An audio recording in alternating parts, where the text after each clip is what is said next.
5-minute challenge, 5 standard invite. Game on. Let's do it. Game 1 of how many? I have no idea. And I'm actually in training right now. By training, I mean my mouse is in training. So I think there could be a lot of mouse slips going on. No, I'm going to decline that. I'm getting used to, it's not a new mouse, but I actually have a new mouse pad.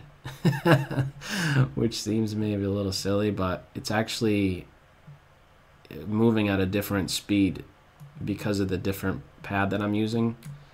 So what I'm trying to say is that if I lose games, I'm going to blame it on my mouse. I don't know if this is the best spot for the bishop, but I'm going to run with it. Okay, knight, get to c4, and if the knight plays here, I might want to do knight there. Could be a good one, or could it? Not so sure. Maybe I should be playing a4. Now I'm going to play a4. I want to get to b4. No, b5, I mean. b5, get rid of the light square bishop, and this is mine. So the b5 square is under my control. Are the knights going to be able to pivot about and cause me some problems? If the knight plays here, I think I'll shoot it, or shoo it away. Maybe I'll shoot it. I'll try and shoo it away right away, because otherwise there might be like a pawn push in the knight. This d3 square in this structure, take a good look at it. You're going to want to be extra cautious about watching out for the d3 square, let alone the play that black could be having on the b file. Now, which knight to go to this square? I'm going to go with this one, because I don't know if I really, well, they probably wouldn't do that, but I guess I don't want to, what don't I want? What am I trying to say? How about I get out of this pin? I lost my train of thought right there. I was thinking maybe the bishop will give itself up for the knight, and in doing so, even though black would compromise their dark squares on their king side, they could maybe have more influence with the b file. Like, I think maybe there's a way to break down the b5 square a bit easier. But my plan, I believe, from here should entail playing b3. Okay. Let's do this first. I think getting the dark square bishop off the board is going to be a good idea. So let me do this first. And how to recapture. I think we're going to have chop, chop, and then knight c7. And in the meantime, I want to make sure of getting in some break. I was thinking about an in-between move. Oh, wait. Can I take here beyond the knight? No, let's not do that. Let me just... now let's go with this. So something has to be done with my knight. Okay, I think that's maybe a slip-up. I'm going to take here. Now the king is at least exposed on the diagonal. And I'm going to avoid the knight exchange. I am the side that has a material plus, or not a material plus, a space advantage. And so I want to keep more pieces on the board. And I think pushing right away, or maybe getting f4 in, I'm torn between one of these two. And I believe if the knight posts here, I have very little to worry about. Let's see if I'm actually right about that. Maybe just an immediate push. I'm going to go with an immediate push. I don't need the f4 advance. f4 is more of a move like if I really wanted to get e5 in, but I'm already able to get e5 in. And now this knight move, it's hitting my pawn. But the other thing is that maybe it's in some sense out of play, because this is a weak point on b3, and it's never going to be accessible to rook's or queen's pressure. Now, what do I do here? I think I don't want to take in either direction. Can you believe that? I'm going to do this. I want to maintain this tension. I don't know if I want to take. I don't know if I want to push. I was a bit discouraged from pushing right here. Now, if there's this capture and a recapture and rook takes, I can't recapture with my rook because right now it has a role of watching over this pawn. I think I could improve my queen position. Okay, the queen's ready to come up on this diagonal. That could be a big pain. However, this is now dropping a pawn. Now I could take in this direction, land a check, and then grab this guy. I think things are working out now. Hang on, will I end up getting trapped somehow?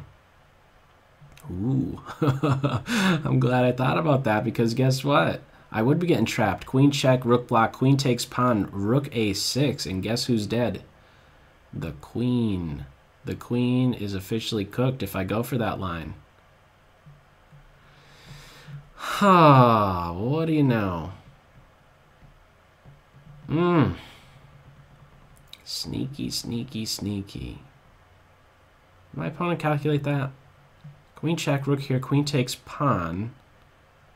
Rook here. I'm not seeing any square for my queen. Let's do this.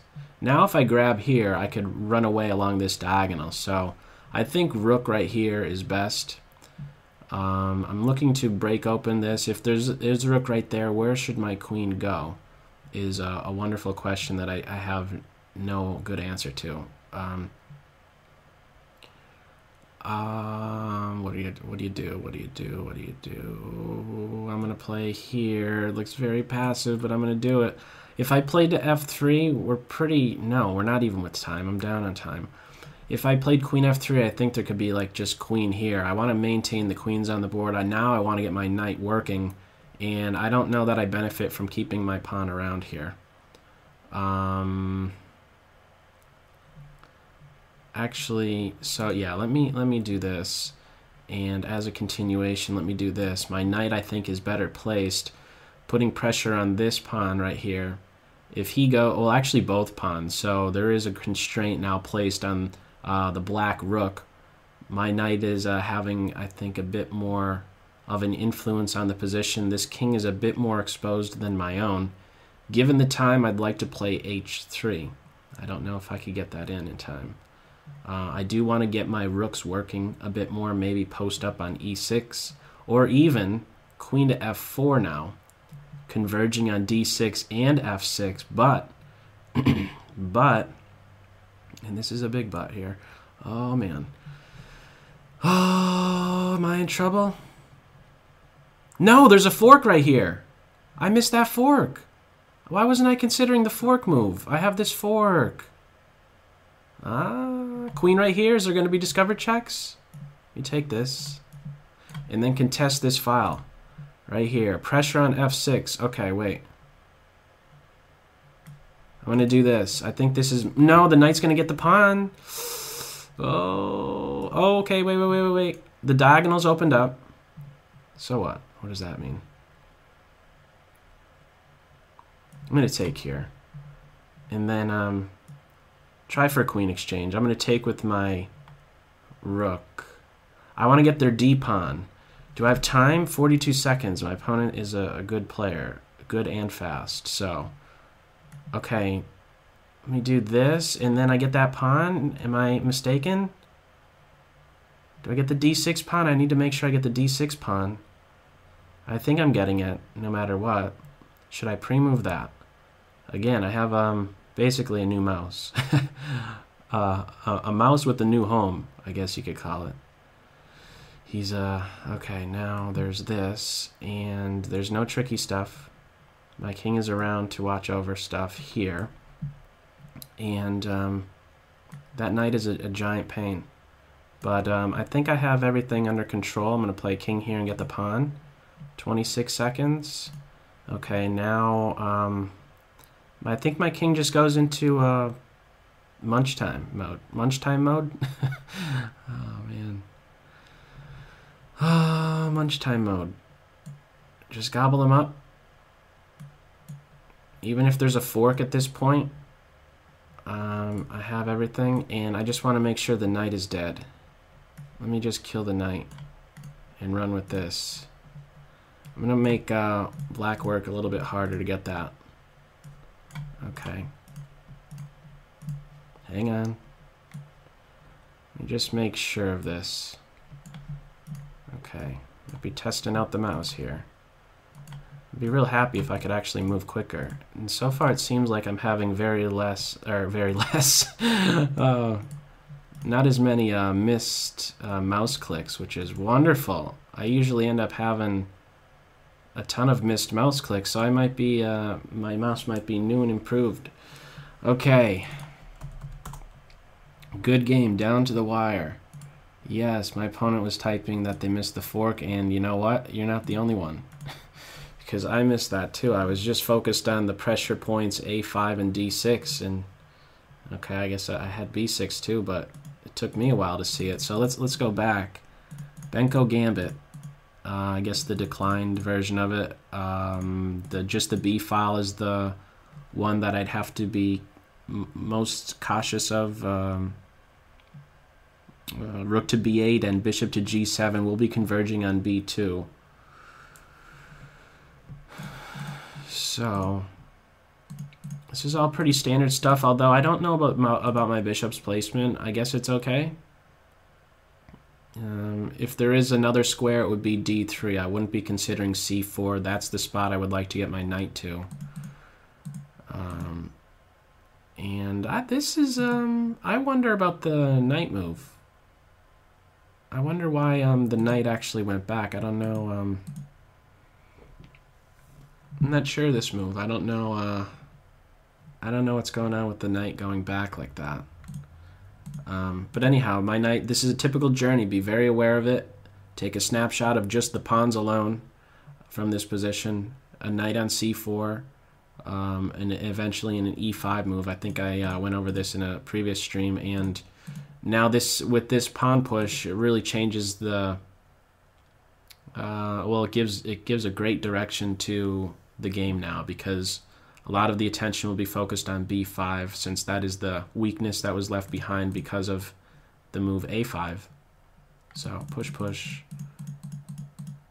This is pretty tight game. My opponent definitely has the right idea. You need to break. Black clearly identified the glue of the white position, what's holding things together, what's allowing me to maybe run forward with this pawn push is control over the B5 square, and if black can't get through to that point, then the rooks have no play. So that's why I felt the need to actually avoid the knight exchange. I thought I could be a bit more of a nuisance, and I mean, it turned out to be the case in the game. Now once the knight is there, okay, I think okay, well, this is, I don't know what I would do if the queen played here. I guess there still is an issue about that B6 square. This knight coming to C4 is, I think, a difficult one to deal with. Maybe at this point, in response to F4, is there the possibility to just take and then recapture here? That's a bit scary to throw yourself into a pin. Yeah, that's probably not good. So I can't do this again. I'm pretty sure I did the calculations right. Queen check, rook block, queen takes pawn, rook A6. I'm a dead man. There's no good spot, right? Hopefully I'm not missing anything on that. That was my thought during the game and still now. So I don't even know where to make a suggestion. Did you notice that I'm not really making any suggestions? I think it was a good game. I think actually back here, I don't know. I think I'm better now because of my knights. When you do a knight versus knight comparison. So I think the improvement is going to be before we even get to this spot right here. I wonder if this is the correct idea. I wonder if things are already maybe tracing back to this A5 move. Maybe there's something instead of that weakness. Is there really a hurry with playing that A5 move? I guess if black isn't cautious, maybe I could be playing A4, A5, and then trying to camp out on the B6 square with my knight. I'm not so sure, but definitely a very committal move is this A5 advance. And maybe retreating the knight is just not a good thing, because I think keeping it around to watch over C4 here is important. Maybe a5 and bishop to a6.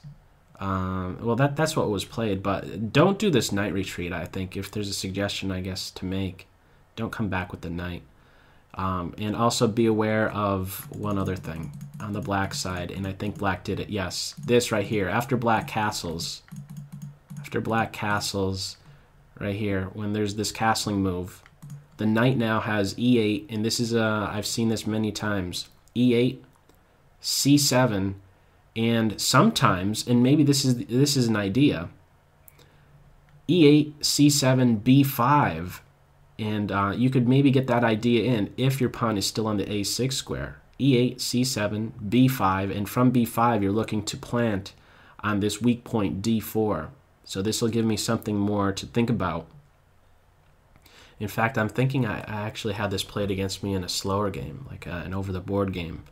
Tournament time controls, like a 40-2 sudden death 1 when I was a lot younger and much lower rated. But this idea of pivoting on b5, having the pawn on your a pawn on the a6 square to facilitate this knight b5 post to then jump into d4. But anyhow, enough said on this particular game. Hopefully there are still some things to be taking away from it.